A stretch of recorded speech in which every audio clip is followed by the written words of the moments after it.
So today I'm with Professor Mahesh Rangarajan, a preeminent historian, ecologist, and who's written extensively on the idea of animal history, people's history, ecological history in the subcontinent, has a very wide array as an academic, but also as somebody who has followed these questions very closely to him.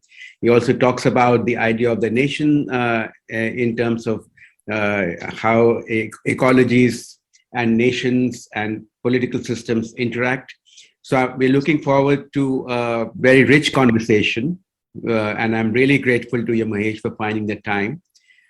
Because I know you are on vacation, a small vacation here from your academic duties. So thank you very much for finding the time. I'll just start, Mahesh, with asking you about the idea of the animal in the subcontinent and how we should think of animal histories and people's histories separately together. Well, one of the ways would be to look at the second largest land animal on Earth, the elephant, Elephas maximus. And today, the largest numbers are found in India. There are elephants still in 13 states in Asia. Earlier, let's say 2,000 years ago, elephants had a much wider range. The same species ranged as far west as Syria or the Euphrates. So around 2,600 years ago, elephants began to be trained and tamed. They've never been domesticated. Almost all the elephants you see in captivity were born in the wild, but they began to be trained and tamed for use in warfare. It's very interesting work by Thomas Troutman, who shows that the institution of kingship in South Asia, and this begins in a part of North India known as Magadh, but it spreads across South and into Southeast Asia. The institution of kingship was incomplete without war elephants. And the war elephants were captured from forests, many of which were secured by kings and emperors as elephant hunting grounds. Troutman actually shows in the 300 years before the Common Era, some 9 hastavanas or gajavanas. These were elephant forests, where the killing of an elephant for its tusks was punishable by death. But the capture of elephants for the armies was a monopoly. And there were very interesting restrictions on the construction of roads in the hastavanas. So the elephant becomes a strategic war asset, and the forest peoples and tribals were subordinated and made into the elephant suppliers. In different ways, these relationships continued right into the 19th century. And in the entire British Empire, one should not forget, by something like 1918, 25% of the surface area of the earth was ruled by the British, directly or indirectly. And the largest possession, of course, was British India. And British India was a very important supplier for almost 200 years of fighting men and horses. It was also the biggest single supplier of war elephants.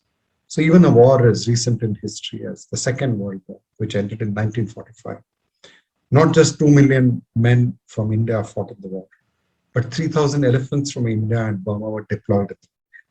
So interestingly, the elephant's significance in war may have helped secure its survival. And a contrast would be with China, where war elephants were virtually unknown. And the premier historian of China over the last 4,000 years, Mark Elvin, has a remarkable book on China's environmental history called The Retreat of Elephants. So as Han Chinese paddy cultivation expanded, the elephants retreated. They were not only killed, they were also eaten. This is not to romanticize the history of elephants in South and Southeast Asia, but it is to remind us that you can't look at state building without war. And until recently, you couldn't have war, or for that matter, economies, without animals. And we think of animals like the horse, the mule, the bullock as very crucial. But the elephant, not as crucial, but was also very vital and important for centuries. So I think that's an illustration of how the human quest for power, or for that matter, the quest for victory in war, or working the forest, or transportation in areas such as Northeast India, the Brahmaputra Valley, where for 3 to 4 months a year, a large part of the land is underwater. You can't move around on horseback. You need a boat. The water is not too thick, not too deep. You could get about on an elephant. So I think elephants in this case have been very central to human projects over centuries in different ways. That's just one illustration of an animal which I think most Indian children are familiar with, and probably one of the most loved animals because of its imagery, even today across the world. While you say the British exported the elephant as a war animal, but elephants were also harnessed or captured before the British came. So they have a long history with the idea of a big animal giving a vantage point to an army. Absolutely. Elephants were very important in warfare for over 2,000 years in Asia, in both South and Southeast Asia. Elephants were also brought into India from Indonesia. And the elephant was more than an animal of warfare because they were trained and they had to obey commands. And they're extremely intelligent. They also get personalized very early. So if you look at the epics, the Ramayana and the Mahabharata, there's big debate on how far back they go. But in their present form, there is no doubt they go back at least 1,500 years, and in oral form, much older. In many of these, you will find a lot of imagery of the elephant. So there is a very important scene where Rama, the prince of Ayodhya, hears of his father's death, and he collapses. And the way he collapses of grief is compared to the way the mother elephant collapses when she sees the body of the dead calf. So there's an inversion of the imagery because this is the son for the father, and there it's the mother for the calf. So it compares the depth of his love for his father to that of the mother elephant for the calf. Similarly, there's very beautiful similes when forest descriptions are there of how there was thunder and lightning from the heavens because elephant black clouds marched across. And when the thunder struck, a huge bull elephant ranged out of the forest, uttering a trumpet because he was under the impression that another elephant was challenging him. So I think the elephant, just as an instance, as a bearer of emotion, in this case grief, or of anger, in this case with this imaginary challenger, is very powerful. And this is, of course, epics, but you would find equivalents in a lot of folk memory. There is a very famous saying in Bangla about the mano mishaj of the hathi, that is the mind and behavior of the elephant. And it explains that the trunk of an elephant is very delicate and soft. It can garland you with flowers, but the same trunk can pick you up and toss you aside like a dog. So I think this fascination with nature, in this case of animals, which had intimate relations with human society, it was widespread. This is not by any means unique to India, but it could be said that within the areas of India, or let us say South Asia, the range of animals which people came in contact with was vast. So if you look at animals that were trained or tamed, they would include the horse, the elephant, the donkey, in the western areas, the camel, in the cold desert of Ladakh, the two-humped camel. In some of the areas of the Himalayas, what is known as the tattu, which is the pony. One should not also forget that in some places, otters were trained for hunting.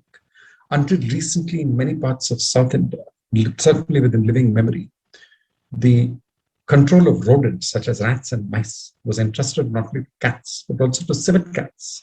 The civet cat was captured young and reared and kept at home. The musk was harvested, but the civet cat also did the other job of patrolling at night and keeping in check the mice or the rats. So I think there's a range of ways in which animal and human societies have interacted.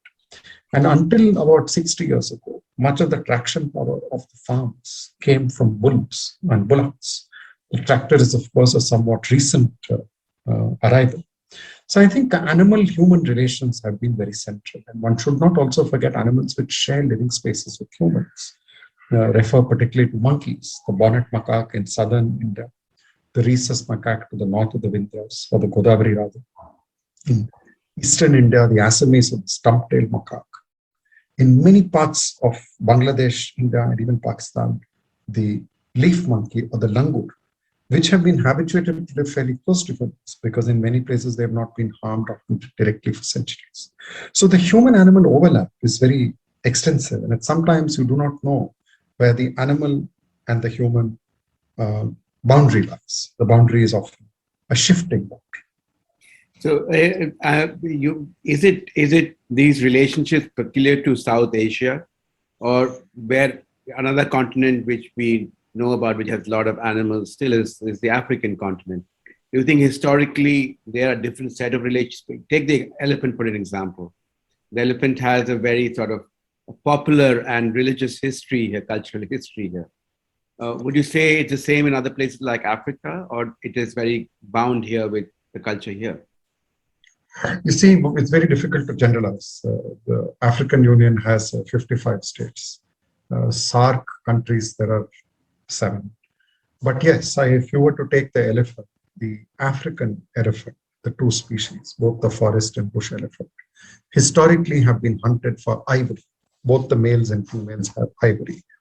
And the ivory trade via Zanzibar into South Asia goes back over 2,000 years.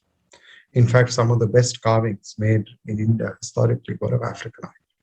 The African elephant also has longer and larger tusks, the bush elephant. The other point, of course, is except in the Congo, in the period of the Belgian colonial rule, and in Zimbabwe now, elephants in Africa have not been tamed and trained. There is an exception in North Africa, where they were used by the Egyptians and the Ptolemies, but that is a somewhat exceptional case. So I think large wild animal being captured, trained, tamed does make the relationship different. Other than that, one has to be cautious. Africa is vast, so is India. There would be contrasts, similarities, differences across regions. You also, coming to a more contemporary look, you were part of the Elephant Task Force, and you were looking at the contemporary state, what is happening to the elephant today. Would you like to say something about what the situation is today? Yes, I think over the last 200 years, particularly since the middle of 19th century, the range of elephants has shrunk very sharply. And there's a lot of work by people like Professor Raman Sukumar, formerly of the Indian Institute of Science, to show that right up to the early 20th century, the range of elephants was much wider than today. There are elephants now in less than 150,000 square kilometers of India, and only around 40% of the area that elephants that are vital for them are in protected areas. Many are outside these areas. They don't just range beyond parks and sanctuaries, they live in large areas beyond. One of the interesting features with elephants is while the overall range is contracted, in some areas they have reappeared in parts of their historic range. Around 2 weeks ago, a herd of elephants crossed into Maharashtra, into the district of Gadchiroli, where the last records possibly are maybe 300 years ago. Similarly, over the last 25 years, there are elephants in southwest Bengal, in areas where they have not been recorded for 200 years. So the relationship with elephants with humans has a different, somewhat tragic dimension. At the time of the Task Force report 2010, over 100 elephants were killed every year by humans, 60% of them for crop protection. So they were being killed by farmers or small cultivators. Similarly, at that time, 400 people were being killed by elephants. The figure today is tragically around 600. So these are not elephants killing people to eat them. They're vegetarian. They're killing them to protect their calves, or because they want to enter the fields and, feast on the crops. It's a very intense conflict. And our argument then was that both the elephants who die this and the humans are victims of victims. There's a set of circumstances which has transformed cohabitation, inhabiting the same broader space, into a struggle not just for coexistence, but for survival, and brought it down to a very brute struggle of the individual animal with the individual human. Now, at the individual level, it's a tragedy. The loss of an elephant life is a tragedy. The loss of a human life, in some ways, is an even greater tragedy because we are part of the human species. And while we advocated timely redress, compensation, action, we need to look at deeper drivers of this conflict. They may be different in different areas. One of the ways is to have movement paths for elephants from one forest area to the other. And recently, the Wildlife Trust of India has secured some such habitats in Wayanad through voluntary purchase. But the larger issue is in some areas, there are linear projects cutting through the elephant habitat. You may have often seen photograph elephants seen on highway and in the hill areas. This is a misnomer. The highway is on an old elephant track, possibly hundreds, thousands of years old. So elephants have over time worn out these, on the contour line, a track. And when the traffic comes up, they can be remarkably prescient and walk past bullock carts or jeeps or even trucks, helping themselves to the occasional fruit. But the reality is this conflict is intense and it requires redress. It's a tragedy, a human tragedy. It's also an animal tragedy. It may not be completely avoidable, but it definitely can be substantially minimized with some careful planning and forethought, which pays attention both to the human life, also to the integrity of landscape, but also to the behavior of the animals. These are very intelligent animals. I think one of the features one realizes over time is that the animals and humans cohabit spaces. They impact and affect each other's ways of behavior. And to put the question you asked on the head, are elephants in, say, Zimbabwe the same as Kerala? No. The people are different, so are the elephants. This doesn't mean they match the human culture, but there is a continuum in this. And I think we need to come to terms with the continuum. The continuum is being broken. And the place where the continuum is frayed or broken, these conflicts become extreme. And we need to minimize those because the continuance of these animals free-ranging in stable populations in their own societies is also very important to the larger ecological fabric. So with elephants, we know, for instance, they're very important ecosystem engineers. They transform the nature of forests. They transform the nature of the vegetation.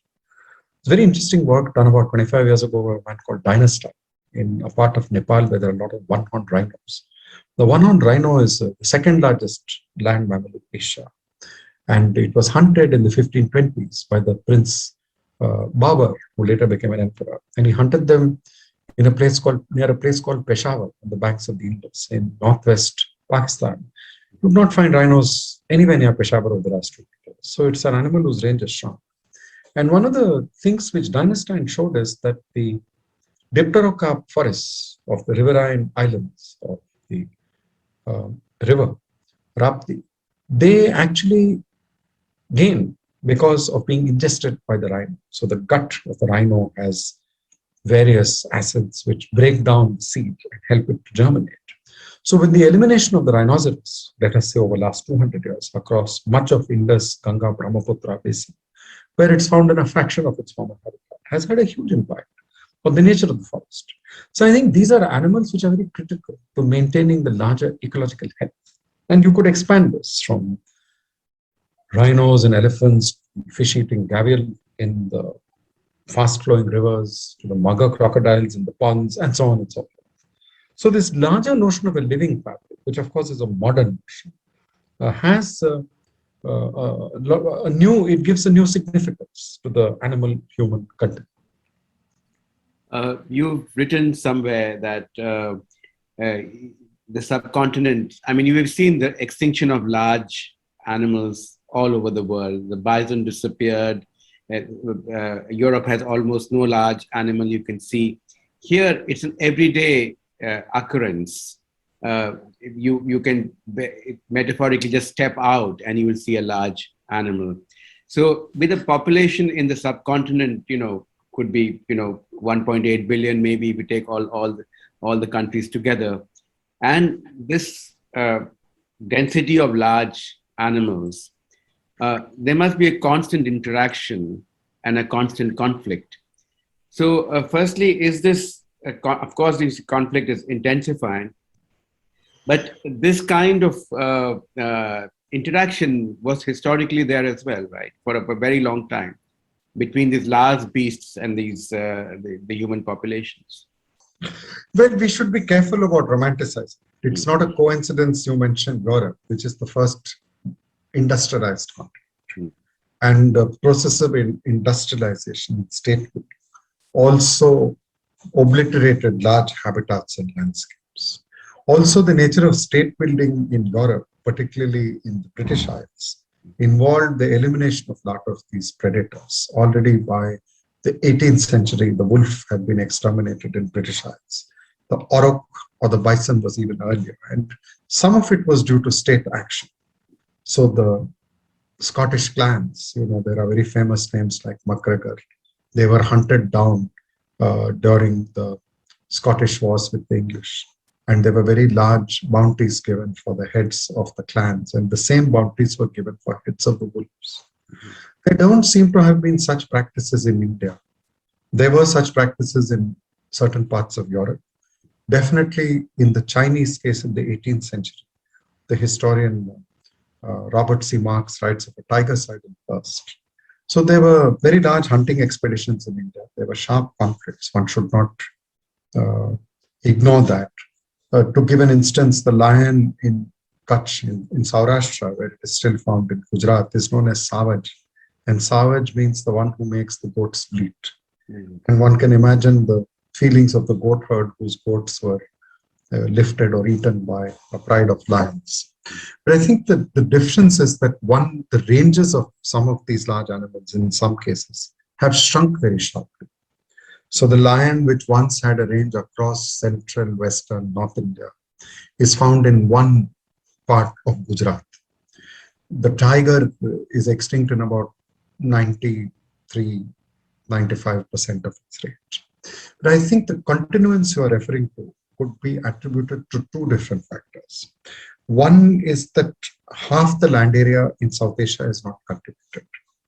And even the areas which are cultivated are often interspersed with other kinds of vegetation. Secondly, there are very many species whose habitat is coextensive with humans. So a recent book on the leopard by Sanjay Gubi shows leopards thriving in many parts of the state of Karnataka, which incidentally has one of the largest numbers of tigers in India. The difference is the leopards range over a wider range. They're smaller animals. They even exist, he shows, at the edge and even inside large cities and towns. Their existence is possible because there are rocky outcrops and boulders, and there are bits of broken country and vegetation where they hide in the day.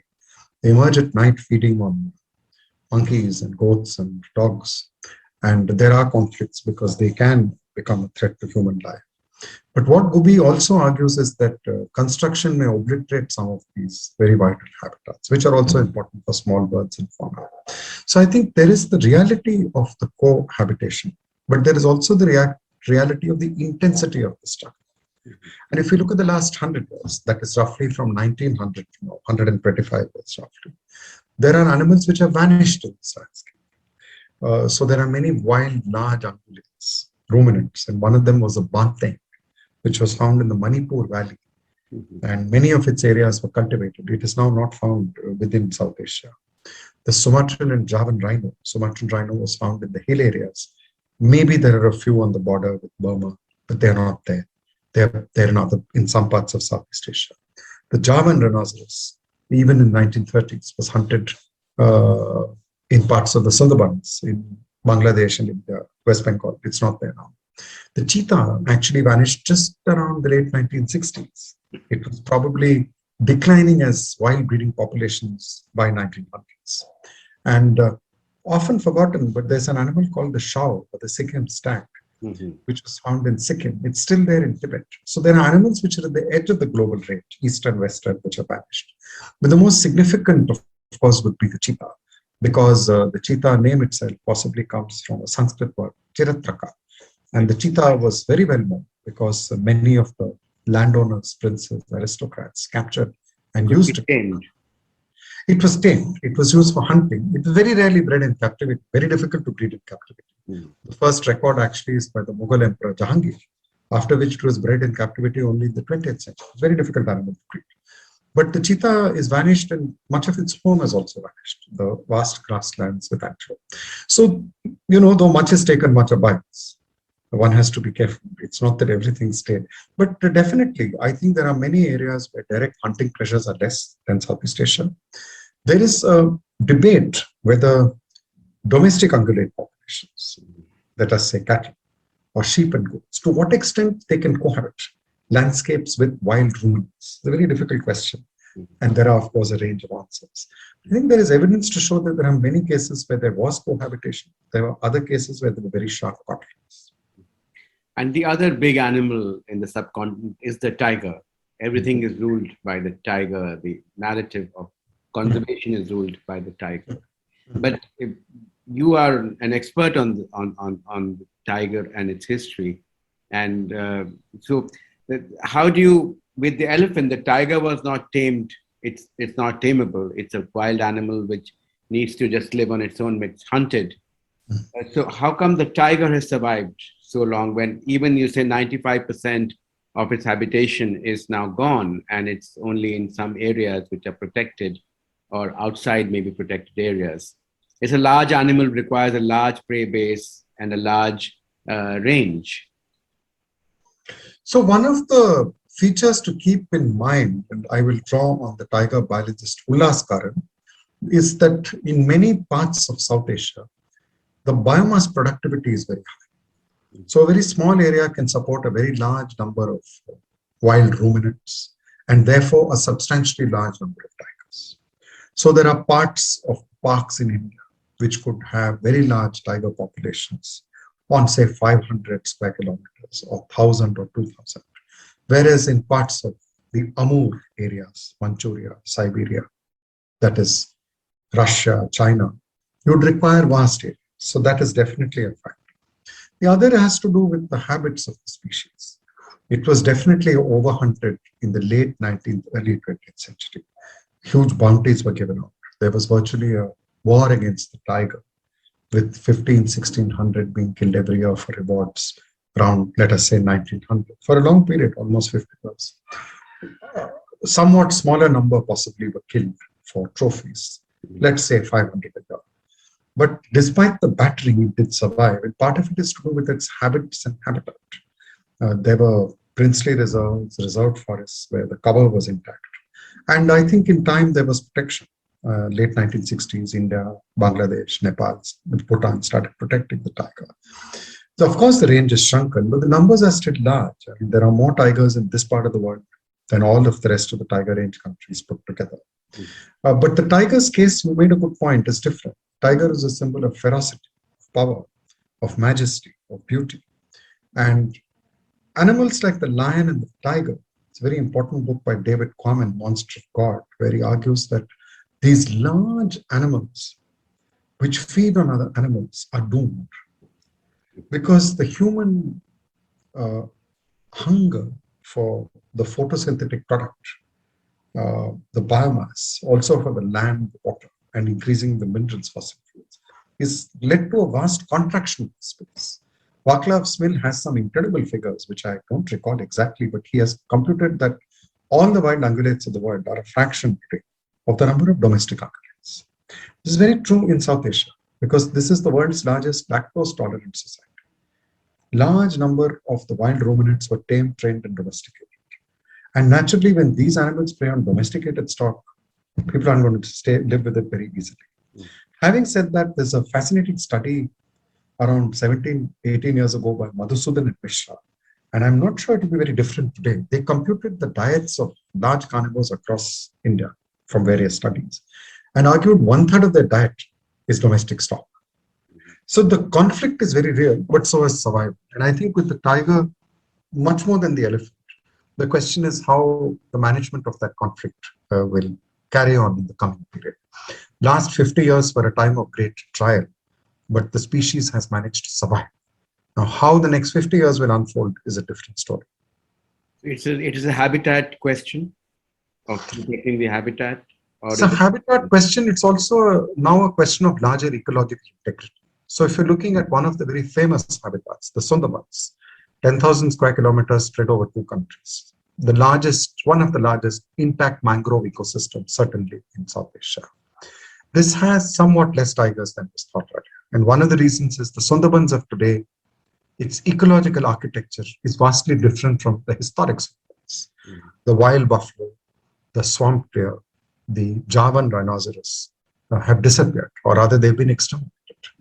There are a very large number of people living within the Sundarbans and around the Sundarbans in sharp conflict. This is the largest population of human-eating tigers in the world. There's a big debate of why they do that at all. And the Sundarbans, of course, is very affected by oil drilling, particularly in Bangladesh. But the new big question is what happens to Sundarbans with the changes in the global atmosphere. with precipitation rates, with the possible rise of sea levels. So this is a microcosm. You could look at the Western Ghats, which has several reserves for the tiger, very important rainforests, one of the global biodiversity hotspots. And in the Western Ghats, the threat to ecological integrity could be of two kinds. It could be railway lines that cut across the Ghats. And of course, there will be railway lines. Nobody can argue the 21st century there shouldn't be railway lines at all. I mean, some people do, but I doubt they too get about without using some form of modern fossil fuel-driven transport. But I think the planning and zoning is being redone in a way that may break some critical habitats. And there are other less well-known threats. One of them, which is very interesting, being studied in Karnataka in detail, is that of the micro and mini hydel projects. No, the micro hydel, mini hydel is favored by very renewable form of energy. But remember, these are seasonal rivers. They have water for, I don't know, 120 days ago. So you put in a micro hydel which generates, let's just say 2 or 5 megawatts. But for that, you build miles and miles of road through the mountains. So this is a large question, the maintenance of the ecological integrity of the landscape.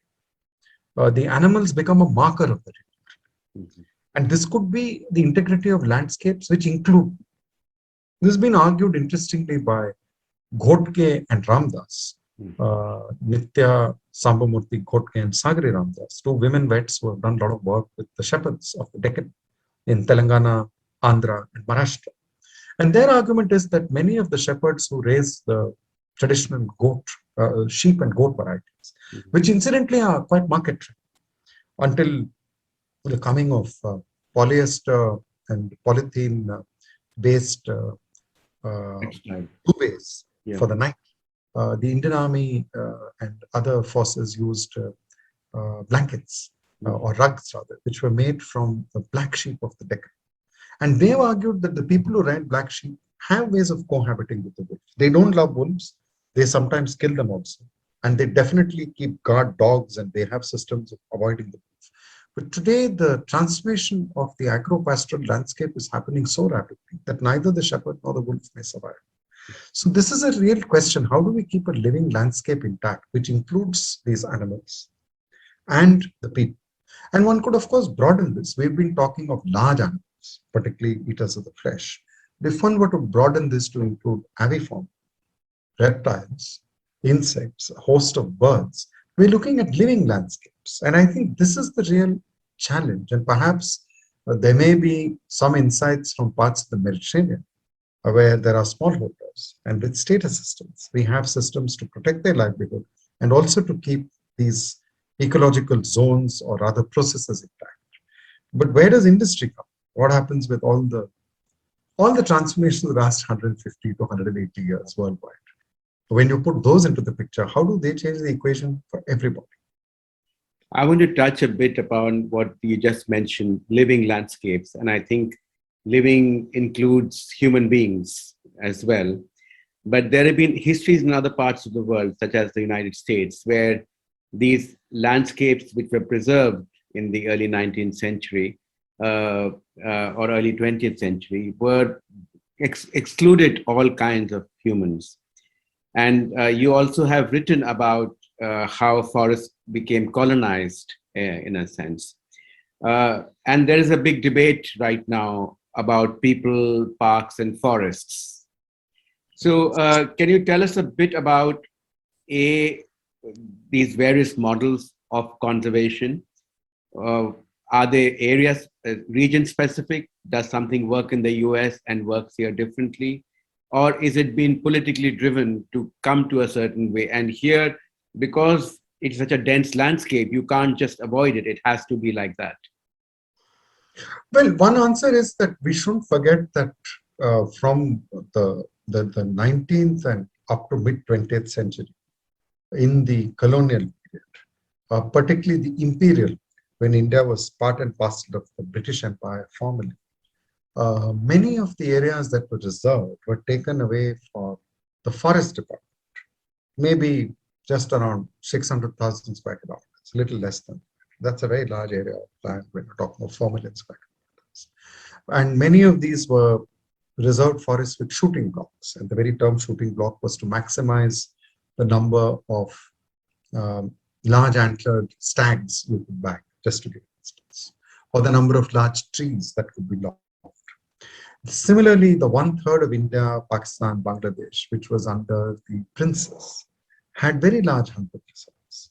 And animals like the lions of Gir Forest, or the tigers of Bandhavgarh, or the gaur or the bison of Bandipur were the reserve or monopoly of the ruler or the landed warrior elite.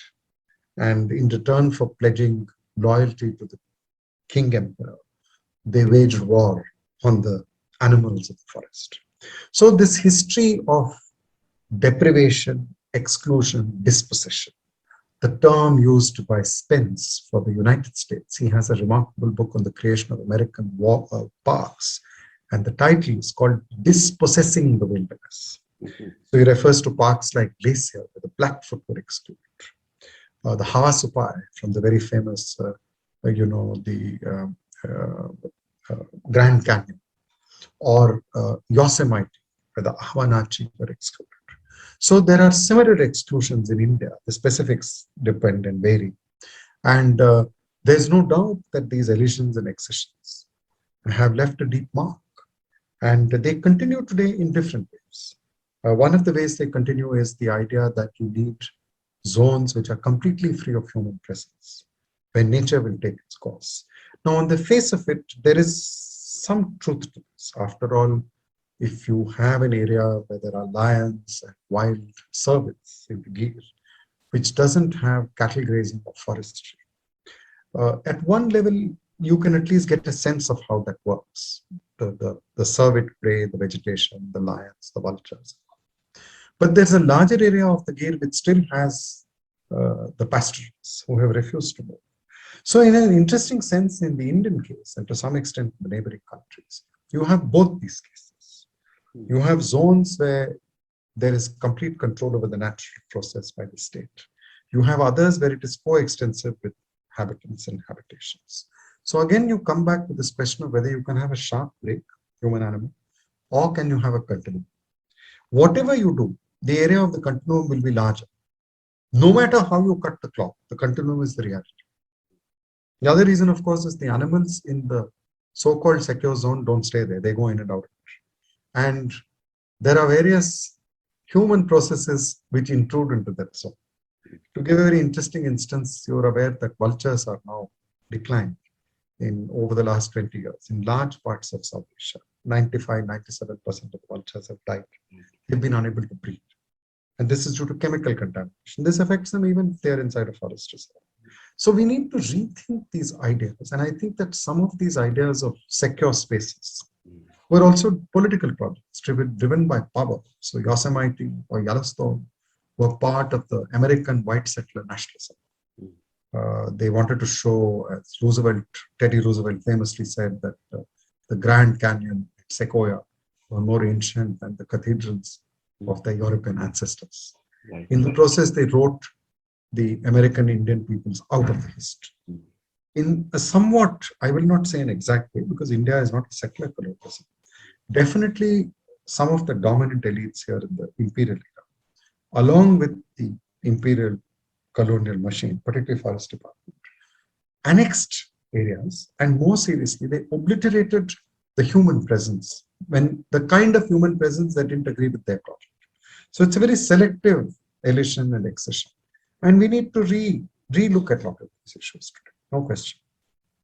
But there is we have now also enacted a series of laws, starting from, and you've written extensively about the imperial forestry from 1927 and to now, where you have the the Forest Rights Act, where so there's a whole history of isolation and contesting that.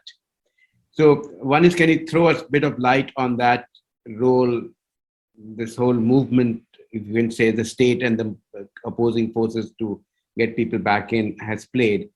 And secondly, is it possible for people to survive where there are large carnivores, where there are large habitats of animals, I've heard of many stories. I've seen films where elephants and in people within forests, including in South India, other places, live. They have found a way of coexisting. And how true is this, and how possible it is, or how romanticized is this idea? No, one would rather use the word cohabitation Hmm. rather than coexistence. Cohabitation is a wider term. It can range from coexistence to conflict and short of extreme confrontation. So to be a little careful with that. There's no doubt that from the acts of 1860s, 1870s to 1920s, there's a series of legislative executive mechanisms by which large forest areas were taken over by government directly. There were also areas which were managed by landed elites, such as the rent receivers, the zamindars, as they were known in parts of eastern India. And after independence, these were consolidated. This is true not only in India, it's true in Pakistan and Bangladesh. Nepal had a very different history, as put out. They were never under direct imperial colonial rule.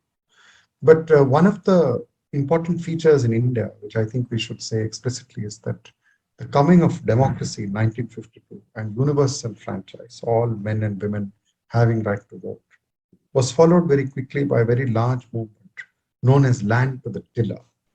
That is, the cultivators who plowed the land would get title to the land. So there's a fairly substantial process of land reform of the agricultural cultivated land. It was never complete, it was not ideal, but it's very substantial. This did not happen with the forest areas. The forest was seen as vital as industrial raw material estate, both for the government and for the emerging public and private corporate sector, part of a larger modernization project. So the forest would be important for pulp and paper, very important feedstock in the emergence of modern society, and not so much for bamboo basket weavers, or for the various creatures which may dwell in and on the bamboo, just to give an instance. So the Forest Rights Act of 2006 was a very important step because it recognized this process of de-recognition of rights, and it provided for restitution, both for the scheduled tribes and under specific circumstances for other communities or peoples dependent and reliant on the forest. Now, the implementation has been faulty. It may have left much to be desired, but it's still a very important milestone because it is acknowledging two things. It's acknowledging land title for a very small area of land, but it's also left the door open for various forms of community rights and community management of the forest by such people, the Gram Sabha particularly, the local village unit. So I think there is a contest here between different ideas, and older imperial idea of the forest and a more democratic idea of the forest. And in a democracy, these battles continue, or rather struggles and contests continue in law governed way, not only in the law court, but also in the government office on the forest law. So we are in that situation, and must be said to credit that the elected political leaders of all the parties joined hands in enacting the legislation. But the bureaucratic machine is still the same. In fact, the same machinery which historically helped deprive people of the rights has been entrusted with ensuring and assuring them. This is not peculiar to this case or to India, but it does require that we look at the forest not only as a space for nature, but also as a site for history. And that the history is not in yesterday, it's unfolding in front of us and before us.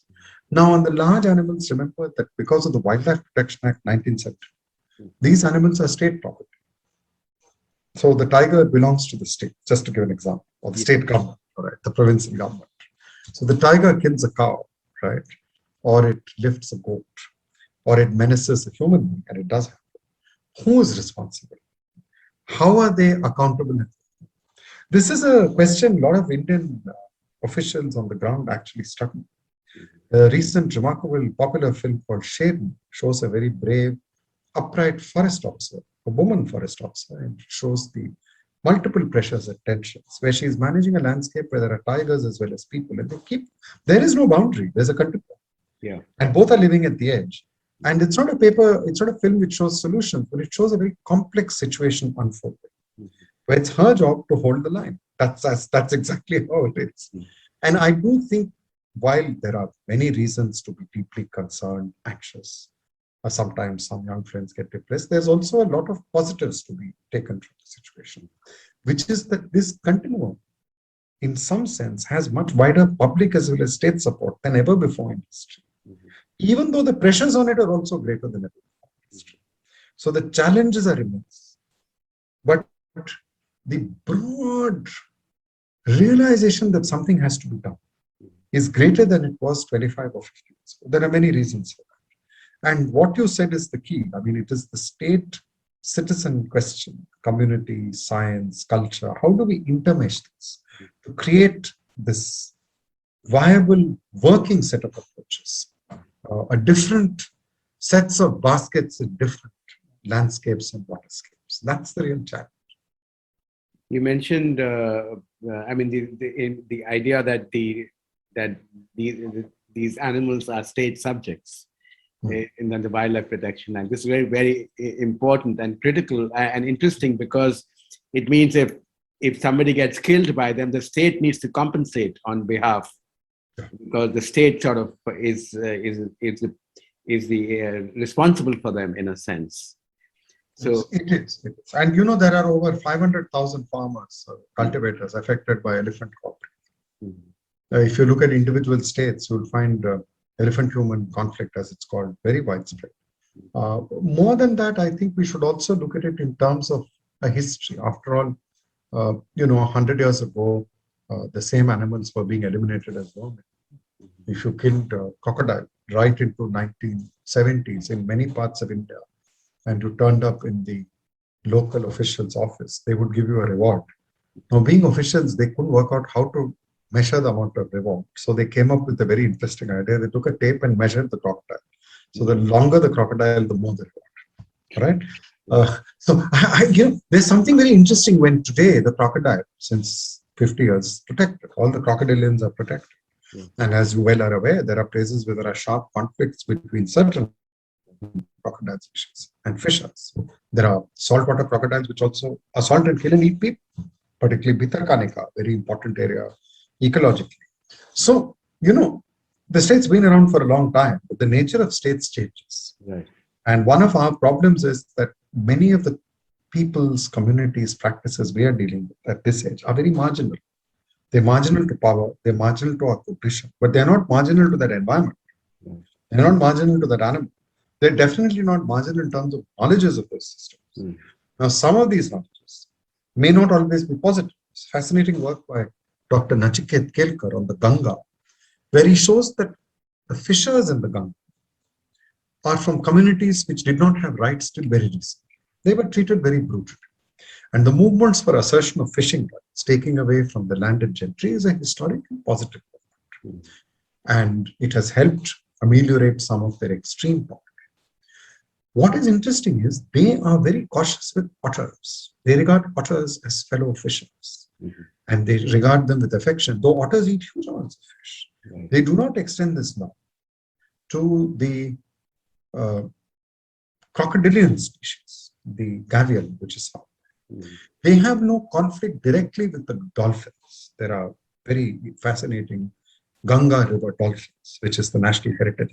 Dolphins seem to be almost worshipped, in a sense. They are protected by the people. They are, but they get caught in the nets and they get killed. They are unintended victims. So it's a very complicated situation. It's not direct conflict. It's not that they're killing the dolphin to eat it. They're not. But the dolphin gets caught in the net. But with the otter, there's a very different relationship. So his argument was you can't have a sanctuary there, which excludes the fishers. You need a continuous dialogue with them. But their problems are very different. Their problems are the usual problem of small producers. They're of credit, they're of physical security, they're of having a better life for their children. And that river is also being transformed. There are efforts to streamline the banks to enable steamship navigation, faster water traffic, river traffic, to revive the Ganga, what it was 150 years ago, a great water artery from commodities, which it was historically. But that waterway commodity artery may be very complicated unless looked at very carefully for some of these remarkable countries. And one of the points he makes is that it is a sign of a land-bound imagination that we do not give the dolphin of the Ganges or the gavial or other such creatures. One could think of the Irrawaddy dolphin, the Indus dolphin, the Mekong dolphin. They are as important as the tiger. See, because we are terrestrial creatures, we look at the tiger. They're But in different ecosystems. yes, and the interlacing of these systems, the river, the land, the sea, the mountain, the forest, that has been very critical in enabling this set of landscapes to be productive and habitable for centuries. So one should not only look at the survival of the tiger over centuries, or the elephant, or a range of smaller tigers, but at the fact that these landscapes and waterscapes have also been kept intact by the people living, sometimes consciously, sometimes unintentionally. So this larger challenge of the living landscape, I think, is manifest very clearly with the river, because one of the points he makes, which I really like, is we think of river as flowing water. He shows the banks also keep changing. So this very soft alluvium, the river keeps on changing course. If you look at it over a 50-year period, it's changed course several times. It's reshaping its borders every day. So it's a fluid boundary. And in this fluid boundary, how do you manage these changing relationships in a manner that there can be cohabitation or co-survival, and yes, ideally coexistence? You're pointing towards a complex ecology, which is not only physically interrelated, but also interrelated interactions with livelihoods and people who live there. I'm reminded of Arup Jyoti Sakya's wonderful work, The Unquiet River, where he historically also unravels the landscape ecology, not only in terms of people, but in terms of state, power, and intentions of colonization, all those things which happen there. So do you think that, I mean, I'm thinking of, one is the state is bound by certain rigidities of legislation, of physically you can think of the river bank, that the land has a certain rigidity of ownership and the water has a different fluidity, but they are owned by different, they are managed by completely different state bodies in a sense.